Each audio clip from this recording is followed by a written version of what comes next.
Welcome back to the channel. Imagine losing everyone you ever loved, only to hear a stranger say, "My children need a mother." In today's heartwarming Old West story set in 1880s America, you'll witness how two lonely souls find hope, family, and a second chance when fate brings them together. This emotional journey is filled with love, sacrifice, and unforgettable moments that will stay with you until the very end. Before we begin, please take a moment to like this video, share it with your friends, and subscribe to the channel for more inspiring stories. Now, grab your favorite drink, sit back, relax, and let's get started. Part 1, 1800s USA, 400 words. The year was 1887, and the wide plains of Montana, USA stretched endlessly beneath a pale autumn sky. Thomas Hale, a hard-working cowboy and ranch owner, had spent the last 3 years carrying a burden no man should bear alone.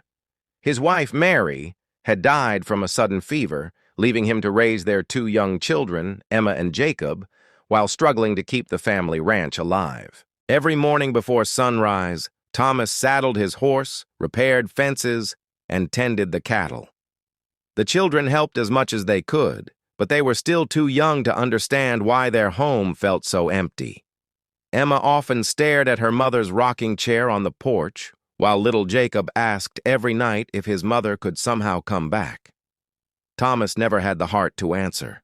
One cold evening, after delivering supplies to the nearby town, Thomas noticed a young woman sitting alone outside the small wooden church. She wore a faded blue dress and held a worn leather bag close to her chest. Her face showed signs of exhaustion, and it was clear she hadn't eaten properly in days. As people passed by, no one stopped to speak with her. Some barely glanced in her direction. Thomas couldn't ignore her. He tied his horse outside the church and slowly walked over. "Ma'am," he said gently, "are you all right?" The young woman looked up, her eyes filled with sadness. For a moment, she seemed unsure whether to trust him. Finally, she answered in a trembling voice, "My name is Abigail Carter." Thomas nodded politely. "Do you have family nearby?" Abigail lowered her eyes and whispered, "I have no family left." The words struck Thomas harder than he expected. He recognized the pain in her voice because he carried the same loneliness every single day. He invited her into the town cafe for a warm bowl of stew and fresh bread. During the meal, Abigail explained that her parents had died in a wagon accident 2 years earlier. Since then, she had traveled from town to town, earning a few coins by sewing clothes and cleaning houses. But work had become scarce, and she had nowhere left to go. Thomas remained silent for a long moment, thinking of the empty chair at his dinner table and the children waiting for him at home. Then he smiled kindly and said, "Funny, my children need a mother." Abigail looked at him in complete surprise, not knowing whether those words were simply an act of kindness or the beginning of a brand new life. Part 2, 1800s USA, 400 words. Abigail stared at Thomas in silence, unsure whether she had heard him correctly. No stranger had ever shown her such kindness. She wasn't looking for a new family, only a safe place to spend the night and enough work to earn her next meal. Seeing the uncertainty in her eyes, Thomas quickly added, "I don't expect an answer tonight. My children simply need someone who can bring warmth back into our home.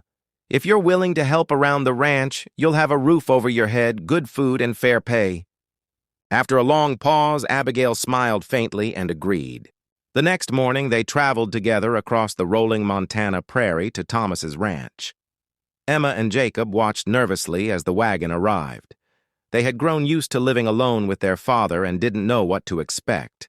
Abigail knelt beside them with a gentle smile. "My name is Abigail," she said softly, "but you can call me Miss Abby if you'd like." Emma shyly offered her hand, while Jacob hid behind his sister before finally stepping forward. It wasn't long before the children began to laugh as Abigail baked fresh bread, mended their torn clothes, and read stories beside the fireplace each evening. Weeks passed, and the ranch slowly changed. The house that had once felt quiet and lonely was now filled with laughter, warm meals, and hope. Even the neighbors noticed the difference. Thomas found himself smiling more often than he had in years. One spring afternoon, Emma quietly asked her father, "Do you think Miss Abby could stay forever?" Thomas looked toward the garden where Abigail was teaching Jacob how to plant wildflowers. At that moment, he realized his heart had already made its decision. A few days later, beneath the golden sunset and the wide Montana sky, Thomas invited Abigail to walk with him near the old oak tree overlooking the ranch. Taking a small silver ring that had belonged to his late mother, he said, "When we first met, you told me you had no family left. The truth is, neither did we. But you've given my children happiness again, and you've brought peace back into my life. Abigail, will you marry me?" Tears filled her eyes as she nodded. "Yes," she whispered. That summer, surrounded by neighbors, friends, and two smiling children, Thomas and Abigail were married. From that day on, they proved that family isn't always found by blood. Sometimes it's found by kindness, faith, and a second chance at love.